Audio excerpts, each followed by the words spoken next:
Well, I've spent a couple of days here in Fishcombe Cove and it's been absolutely lovely. I spent the extra day today because it was supposed to be 40 knot winds, which never materialised. Maybe they were offshore or something, but they certainly weren't here. So I'm going to start heading away tomorrow. Hopefully I can get round as far as Plymouth.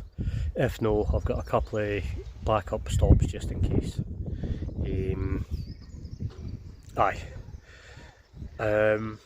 Hopefully I can pick up an outboard at Plymouth, because this one's just, it's just not quite cutting it. I mean, it's getting 0.6 knots, 0.5 knots against the current and things, so it's just it's not able to push this weighty a boat, I think.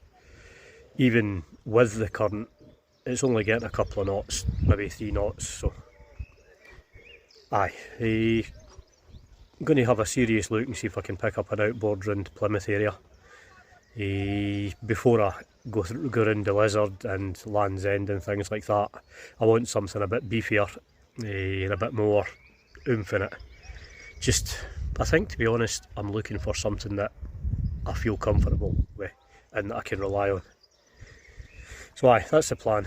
We'll get round to Plymouth either tomorrow or the next day, and then I'm going to stop and I'm going to try and sort out another outboard. I was going to go home and try and pick one up, but it's it's surprisingly difficult to get from this side of the country up home.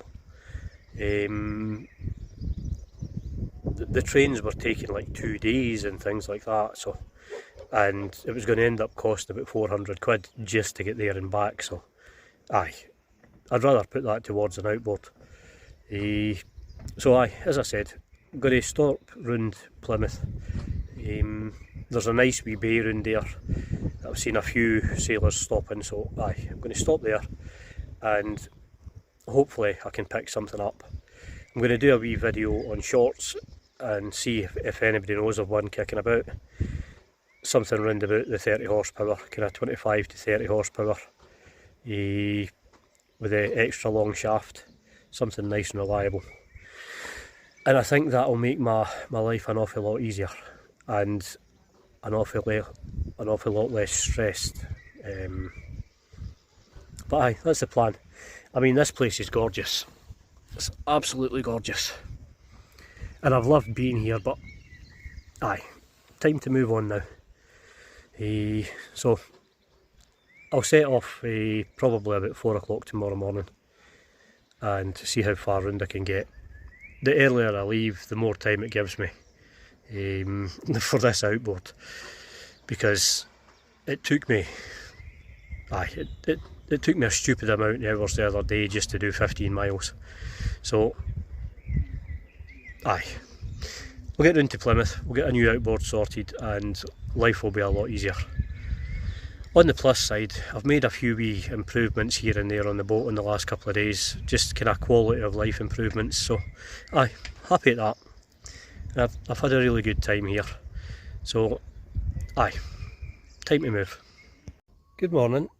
What an absolutely stunning day. It's about as flat calm as I've ever seen it. Wee bit cold this morning, but absolutely gorgeous. Just getting ready to go.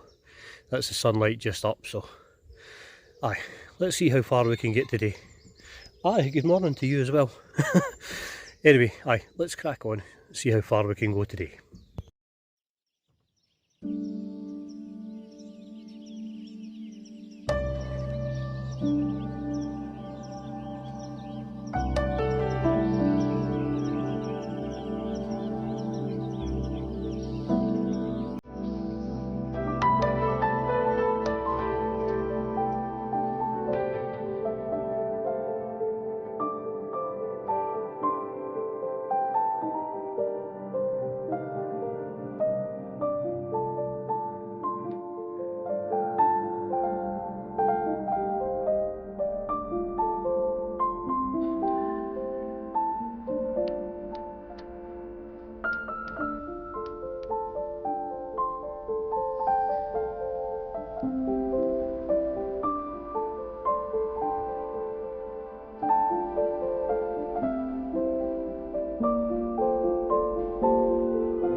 supposed to be sailing for Salcombe round to Plymouth today, but I think I'm going to have a lazy day and just not. I'm absolutely soaking just filming this 15 seconds of video. That's the way that I'm supposed to be going, so I don't think so. I think I'm going to hunker down and stay here. Well, it's calmed down a little bit. The wind's still really high, so the harbour master was kind enough to tell me a wee spot round the back here that's nice and quiet that I can anchor up. So I'm just kind of negotiating my way through here now, and hopefully it's nice and calm.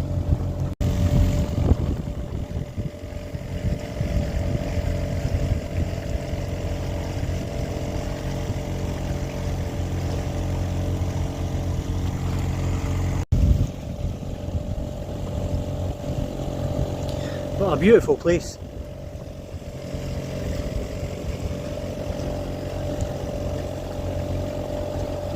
You know, I am really lucky to be able to do this.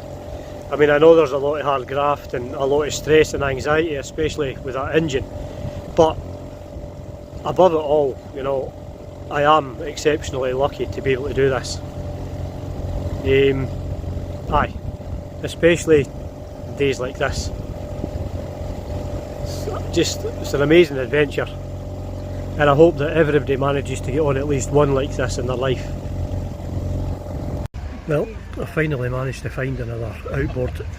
It's a really good one, so I'm confident that this one's working.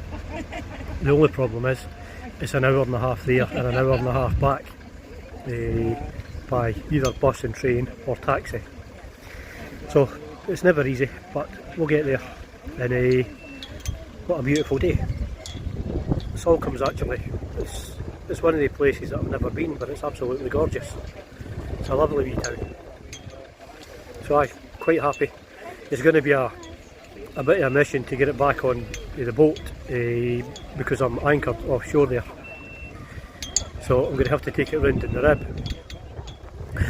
And then I'm going to have to put a pulley on it and pulley it onto the boat, and then take the old one off and put the new one on. But hey, it wouldn't be worth it if it was easy. Eh? I love this wee water taxi here.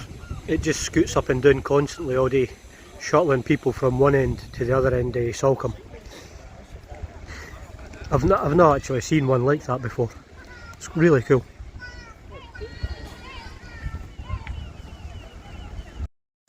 Now, I got in contact with Alistair here. They had an outboard that was suitable, but it was a good bit more expensive than I could afford. And I contacted Alistair, as I said, and I let him know what was going on, you know, and what I was trying to achieve and things. And to my surprise, the man actually dropped the price to something that I could afford. Not only that, he went out of his way to squeeze me in that day and help me. I mean, this is the outboard on his rack here. So, I can't thank them enough. The guy was a huge help, an absolute legend. I mean, I had to get a taxi to go to it and things, but at the end of the day, it's a 2022 outboard for a price that I could afford. So, thank you very much. There we go. Now look at this. Not only are they saving my bacon, but they're dismantling it to get it into the boot of the taxi for me. Not something you see every day. As I said, it really restores your faith in humanity. So I cannot thank these guys enough. It will give me the confidence to go round Penzance and things like that, round the Lizard. Even with the current, it will really help. So, thank you very much. Well, what a day that was. I managed to get another outboard, and I'm over the moon with it. It's a 2022. It's really good quality. It's a 25 horsepower, so it's got a bit more oomph. And I've seen it actually working. It revs normally. It doesn't just do what the other one does and do tick over, and then if you try to give it anything more, it just cuts out. This one actually goes through the rev range. Unfortunately, it completely wiped out my contingency plan, or my contingency fund. So, aye, it was expensive, but well worth it. Bit of a crazy journey to get it. Couldn't get trains, couldn't get buses, and I ended up trying to get a taxi, because today was the only day that I could go and pick it up, and I had to get it picked up before 5 o'clock. And blah de blah de blah. The usual. Nothing's ever easy. So I went on to this Uber, and they charged me an arm and a leg, because it was an hour and a half there and an hour and a half back. But again, no choice, so I just had to suck it up, basically. But I waited and I waited and I waited. No taxi. And it wasn't until a couple of hours later that I got a notification saying that Uber couldn't find me a taxi driver in the area. And I would get my money back whenever it was processed. So I ended up, I rung round about 9 or 10 taxi companies in the area, and all of them were booked solid. I went into the harbour master's office as a last resort and says, look, can you give me a hand? Really struggling here, I need to get a taxi. And they were absolutely brilliant. They had local knowledge, and they knew all the taxi drivers that, you know, that would do this kind of thing. Because at the end of the day, I had to put an outboard engine in the back of their car. And I got a guy, absolute legend. He done me a really great deal on the price as well. So aye, really happy. You'll see him in the video. The only issue is he came up in a Mercedes S-Class. Absolutely top of the range. Beautiful car. Cream leather interior. And here's me wanting to stuff an old dirty outboard in it. So we were going to put it in the boot, and we couldn't quite get it in the boot, so we took the fin off it, and it still didn't fit in the boot. So we ended up having to take the gearbox off it. So got the gearbox off it, get it in the boot, get it back to the harbour, and I had to take this heavy outboard and stick it in my tender, stick all the gearbox and everything in it, and I had some fuel and things as well. So I had the equivalent of 4 people in this wee dinghy, with a really strong current coming against me and the wind coming against me, and that wee cheap 6 horsepower outboard I've got absolutely screaming at me for about a mile and a half round this estuary. But finally got to the boat, and then I realised, actually, I'm going to have to pick this outboard up and get it onto the boat on my own. It took me about 25 minutes, but I got there. And as soon as I got it in the boat, I thought, great, I'm going to stick it back together and we'll look at it and get it going. No. It started absolutely lashing it down. So I'm sitting here waiting on Mother Nature again. I was quite excited because the other outboards, I've had doubts about it. It's, you know, against the current I'm getting 0.6 knots and things, and it's always in the back of my mind. And rather than sailing straight across a bay that's kind of 35 miles straight across, I'm sailing close into shore. And once you get in, out of that wind, you know, you're a lot slower anyway, and I'm having to tack, which is adding a lot more.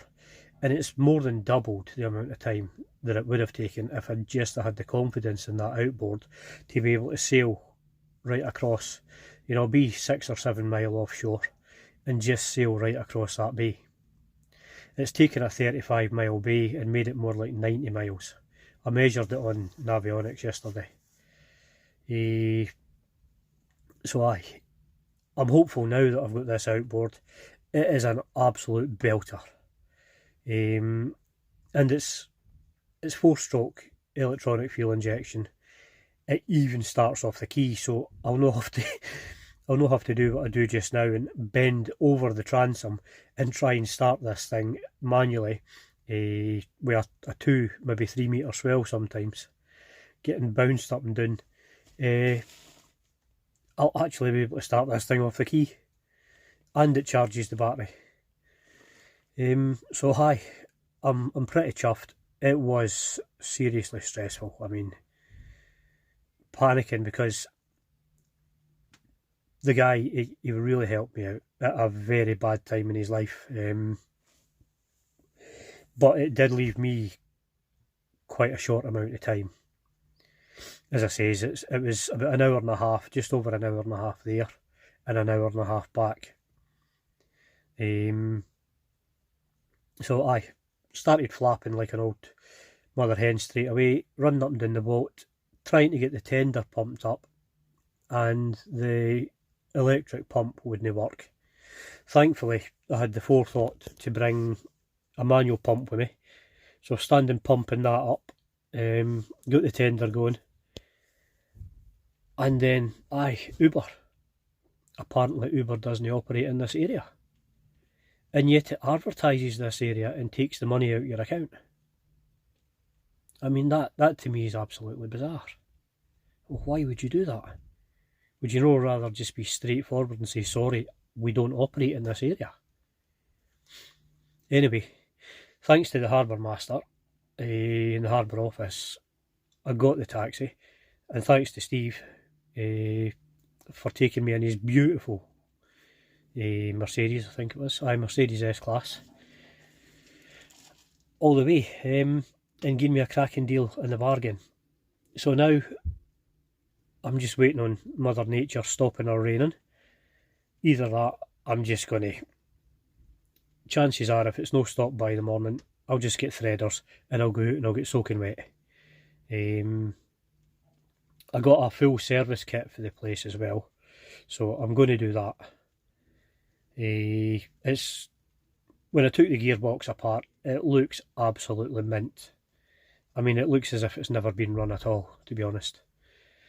So I'm really, really happy at that. I've seen the engine running, it ticks over perfectly. And the confidence that gives you, you know, that you've got an engine there that you can rely on. It'll save me a lot of time, and I might make more than half a knot. So now I can sail across bays rather than tacking back and forward, and more than doubling the amount of time that it's taken me. And I might start making some actual progress, because I'll tell you what, I wouldn't mind getting up the road some point soon and seeing my wife. So I'm absolutely buzzing today. It cost me, as I said, more than I wanted, but you can always make money back, you know. As long as you're drawing breath, you can make more money. And I don't mean mega bucks, I mean enough to get by.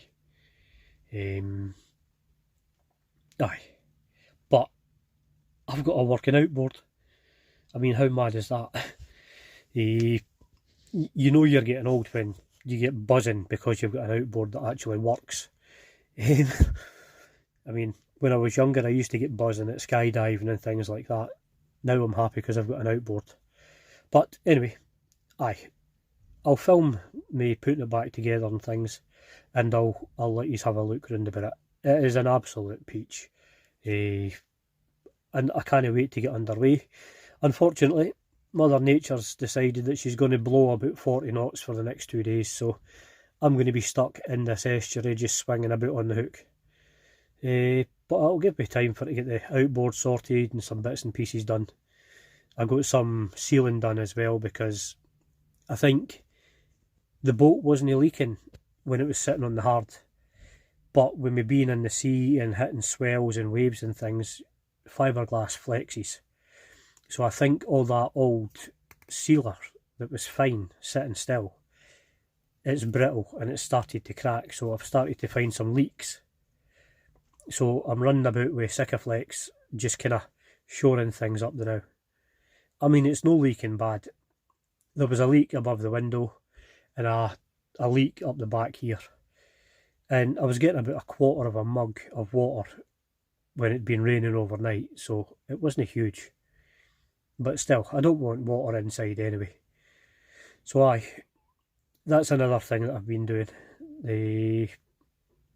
But aye, this outboard situation was actually getting me down a lot more than I was thinking.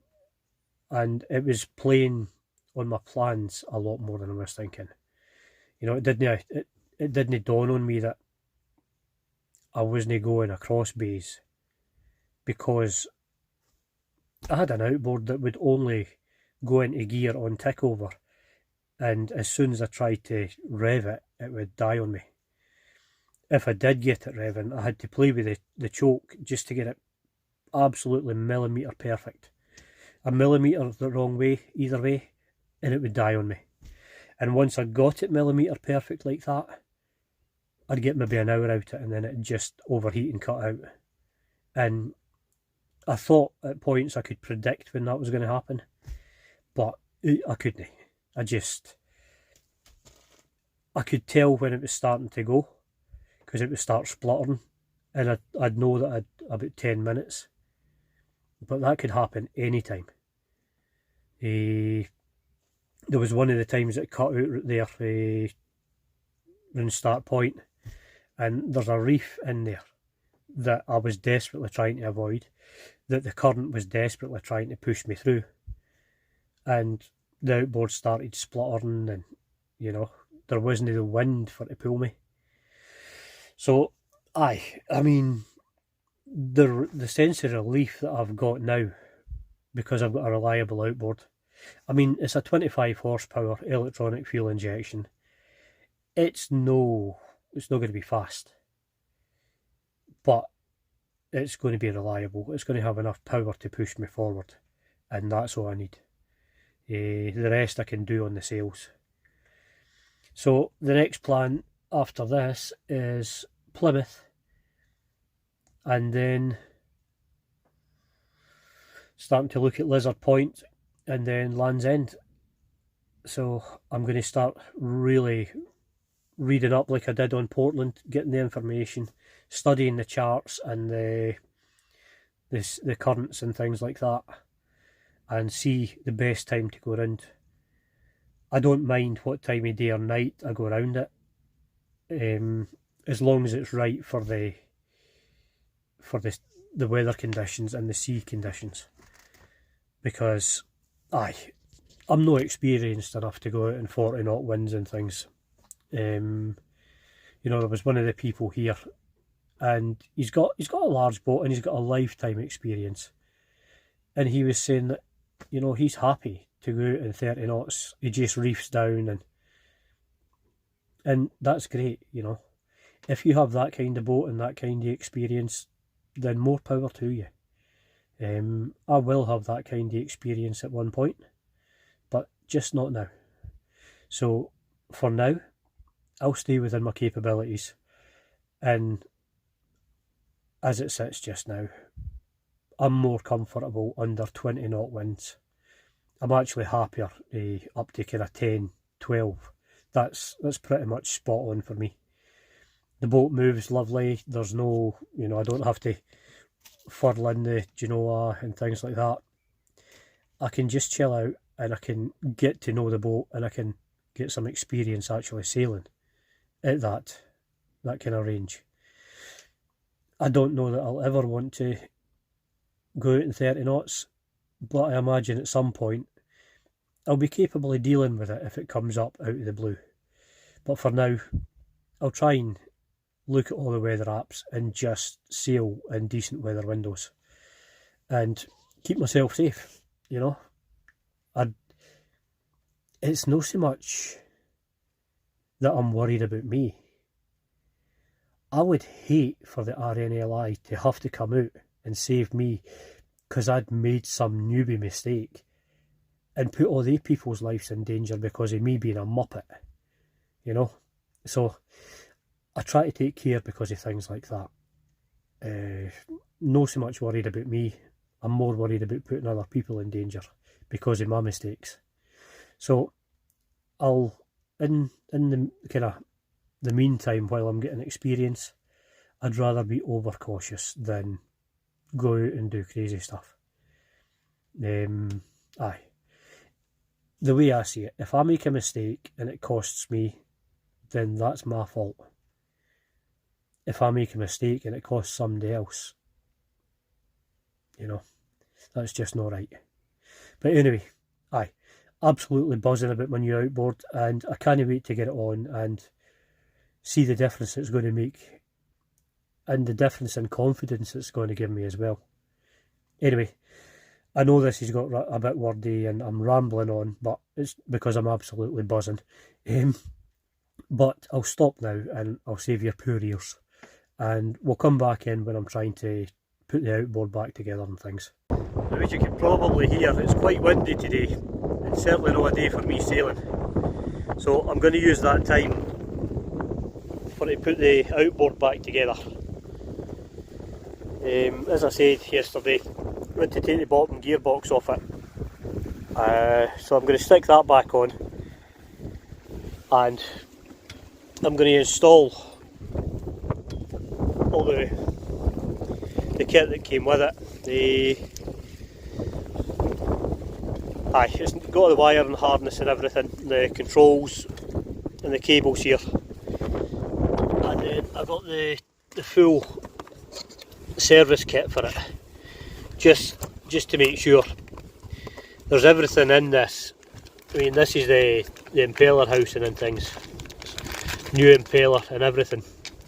So there's everything in this, including the oil filter, new plugs, all the gaskets and seals and things.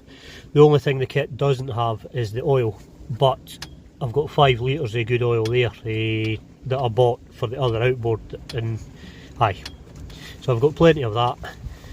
And I think while I've got it apart, I'd be as well just starting, take the housing off here, get the impeller out. From what I understand, there's a pin in the impeller that it's a locating pin, so I better not lose that because I don't think I have a spare. So I'll definitely have to keep a hold of that. I'll get this serviced and I'll get some grease on the top of it before I put it back in. I'll get some grease for the bolts so they don't seize on.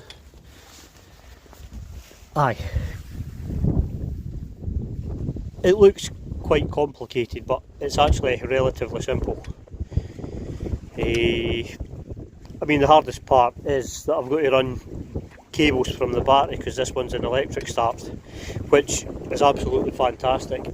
As I said, it's a lot less risk of me falling overboard or getting knocked overboard when I'm leaning over trying to pull start the engine.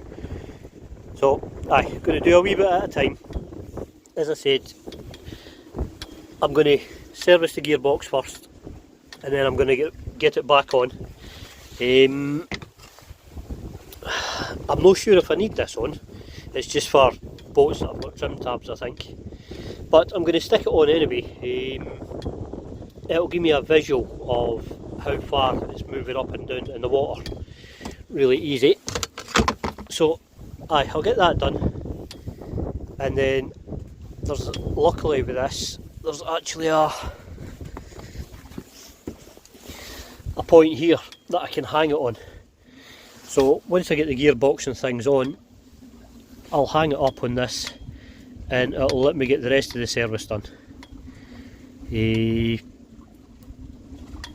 I'm looking through this thing and it looks absolutely mint. I've got a video that the shop sent me of it running. It's in the wrong orientation, but I'll stick it in the video just to let you hear it. It's absolutely mint. So I'm really happy at that. The wiring harness goes in here, and then your two wires in there. It runs, you undo these here, your control cables go in there, and the wiring harness runs underneath here and round and up to this. Up to that. So again, it's relatively simple. I think the battery terminals go around to the starter motor on the other side, and there's a positive and a negative on it. So again, that's relatively simple. The biggest challenge will just be running the cables in this weather, because it is, I mean, this is a really sheltered lagoon in here, or estuary, or whatever you want to call it. I've heard various people calling it different things, but it's really sheltered, and most of the wind that's howling today is going straight over the top of us because we're lower, and there's still a fair old chop in the water. So what on earth? Don't know what just happened there. Anyway, so we'll crack on with that, and we'll see how far we get today. I've got the other outboard to take off, and I'm going to, the box that it's on, I'm going to bring the box up and I'm going to strengthen it just to make things more secure in my mind. And then I'll get these runners all greased again, and we'll take it from there. Right, anyway, less talking, more doing. Now, I've got it to the stage that I'm trying to put the gearbox back in, and I was having a slight bit of trouble getting the splines to align on the end of the shaft. Quite often you can get away with just turning this and it turns the shaft slightly, but that didn't work on this one. So what I've had to do is I had to pull it out slightly, just give this shaft a quarter turn by hand and then put it back in, and that just allowed it to locate properly and slip in easily. This isn't something that you should have to force at all or anything like that. It should slip in nice and easy. If it doesn't, you've not got it aligned properly. Just pull it back a bit, get a wee turn, and then it'll locate properly and slide in. Once you've got it slid in, you've got your bolts to do. Everything's, you can feel it locating and popping in properly. You'll know when you've got it. As I said, if it's difficult, just pull it back and turn that shaft slightly to align the splines a bit. Now, one thing you've got here as well is for the gear selector.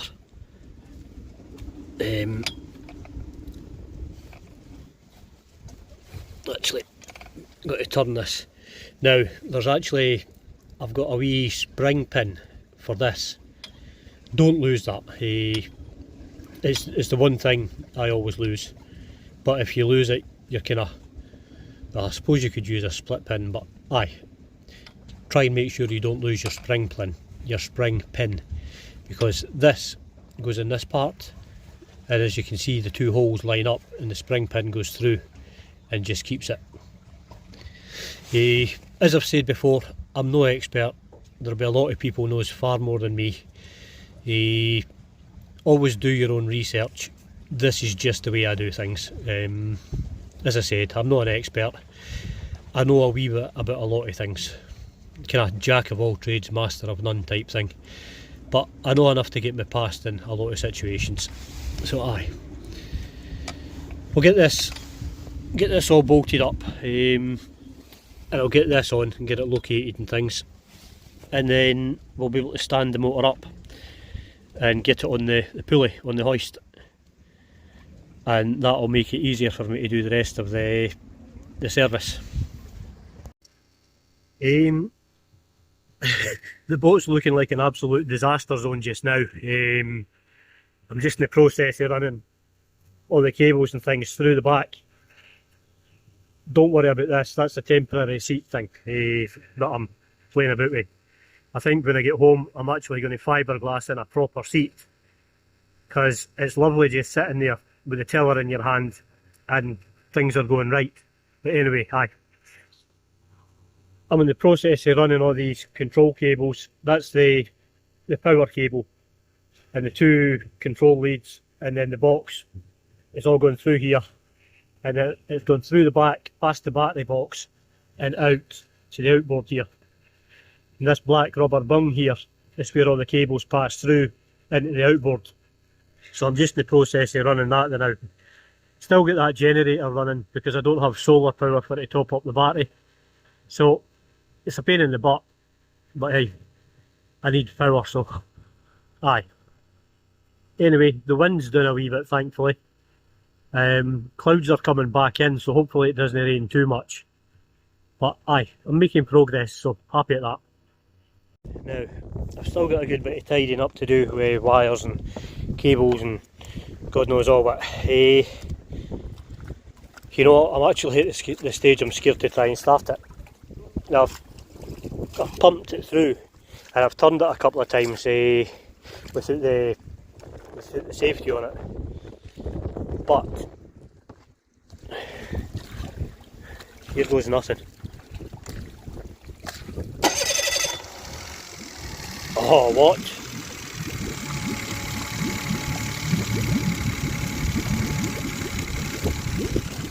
Next test.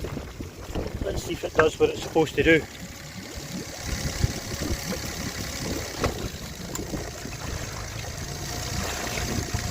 Aye.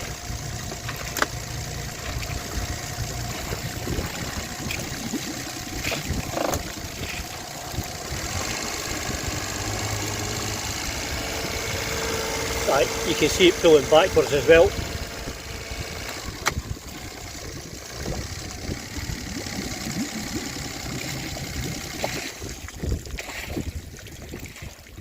Now, if I've got it wired up right and things, which I think I have, it should be putting power through to the battery as well, so I'm just going to check that out. Excuse the blinking of the LED, but that's actually saying 12.6. Aye, 12.6. So let's see what it's saying in a second. Well, it's only sitting at tick over just now, but that's 13, going up to 13.1 there. So I would say it's definitely putting the charge into the battery. Obviously, as I said, it's barely sitting at tick over, so it will not be putting much in just now, but that is a real result. Aye, really happy at that. Now, that's sitting a lot lower in the water already. I've got another 4 inches that I could lower it if I needed. But aye, I would worry about getting swamped. So I think that's an awful lot better. The shaft's 3 inches longer and I modified the box to give it another 3 inches depth. So that's another 6 inches in total. Hopefully that will stop that kind of overheating thing with the other one. But aye, all going well so far. As I said, it's a bit of hard graft, but hey, that's how you get things done. I'm just happy that I've got her rebuilt, I've got her on the box, I've got the box strengthened up, and she's actually looking like it's better in the water than the other one was. So it's making me hopeful. Now, there was one of the comments in the last video there, and I think it was constructive, because I'm certainly going to take it that way.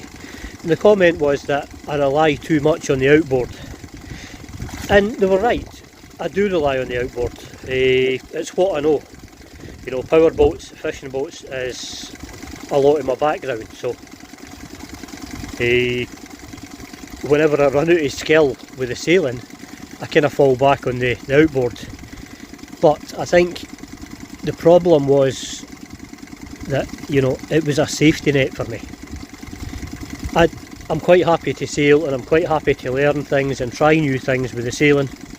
As long as I've got an outboard behind me that will spring into life whenever I need, and one that's not going to overheat after an hour and land me halfway around Portland Bill before it decides to pack it in. So I think it was more of a safety net than anything. Now that I've got an outboard that I can rely on, I can chill out a bit. I can practice my sailing more, and I can stay on sail as much as possible now that I've got something to back me up if it doesn't work out. So I mean, I'm ecstatic at that. It took me the best part of the day just to put it all together and things, and it's been cobbled together a bit because the controller was for the other side. So hey, it works. I've got a working outboard, that's all I care about. Happy days. So I'm going to, as I said, I've got some cables and things over here to tidy up. Got some Sikaflex to put in there, and this absolute disaster of a boat to tidy up. So I'm going to do that, and I think that will do me for tonight. Maybe a nice hot shower after this. Happy days. Well, guess what idiot forgot to fuel up the outboard on the tender.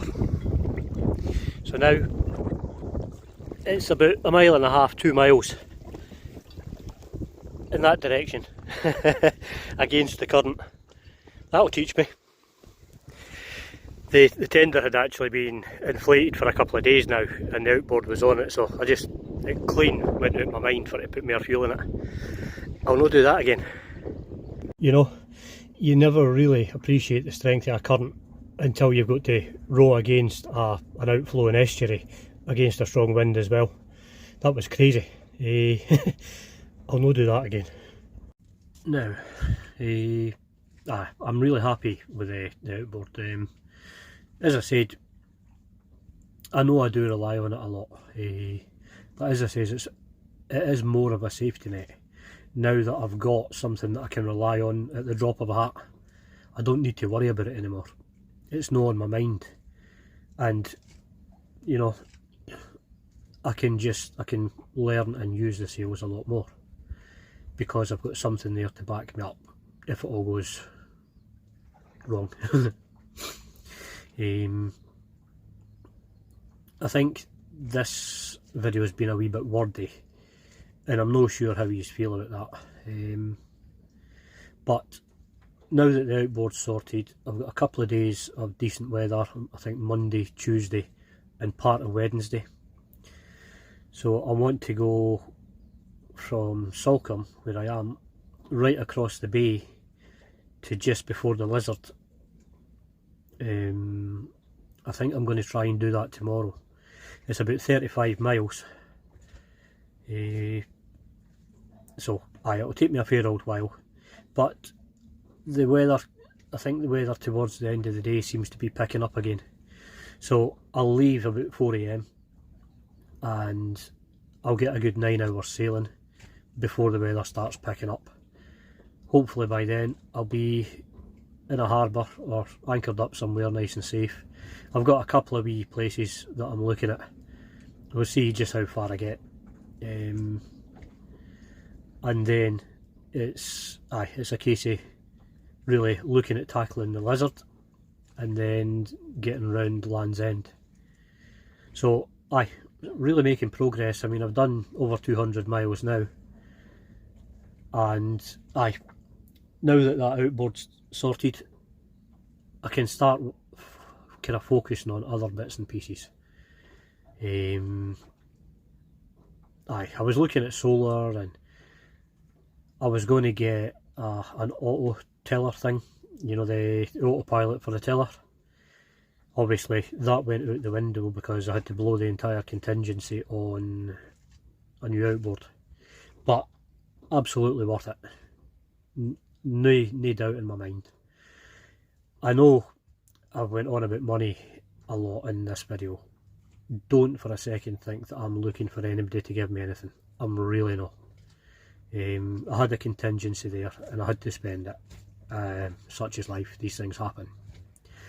So I've talked about money a lot this time, but I'm not looking for anybody to give me a help or anything like that. I'm doing okay. I went away the day, as I said, and I got fuel. I walked away miles up this hill. I might actually stick pictures of the hill. It was mental. And I still can't believe I walked up there just to save a quid. But it was a quid a litre. I know that it's convenient just being able to pull up to the fuel barge and things like that. So, you know, it's probably worth it to a lot of people. But, you know, one of my middle names should have been Scrooge. Aye. And an extra quid a litre of fuel to me is just... Aye. I'll put in the hard work. I'll do the walking up the hills. And then the rowing back, for with the outboard packing in there. But aye, it's been a lot of hard work this last few days, but it's been worth it. Absolutely. As I said, I'm not looking for cash off of anybody. I'm not looking for help off of anybody. Aye, I've got to where I need to be now. I can start looking at things like a proper plotter and autotiller and things like that, and electronic wind vane, things like that. Aye. Once the life-threatening things are sorted, then you can start looking at the smaller things, you know, the things for comfort. It would be nice not to have to hand steer the last 700 mile home. But such is life, you know. I chose to do this, so I deal with the consequences. And to be honest, it's not the end of the world sitting hand steering.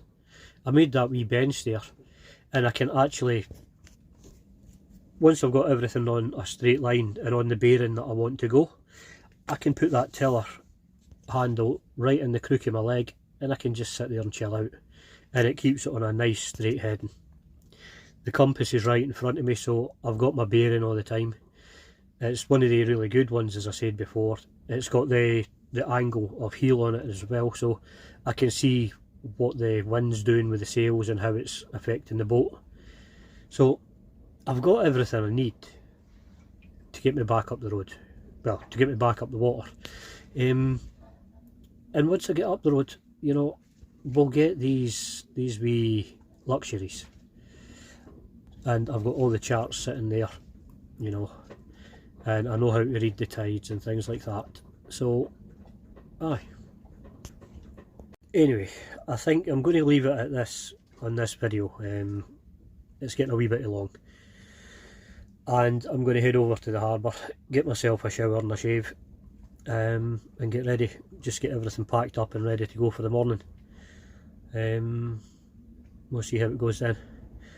Anyway, if you got as far as this, listening to me talking all the way through this video, thank you very much. I hope there was some enjoyable parts in it. If you wouldn't mind, like, share and subscribe. It really helps. I mean, it really does. I mean, look at how fast the channel is growing. I'm amazed at it.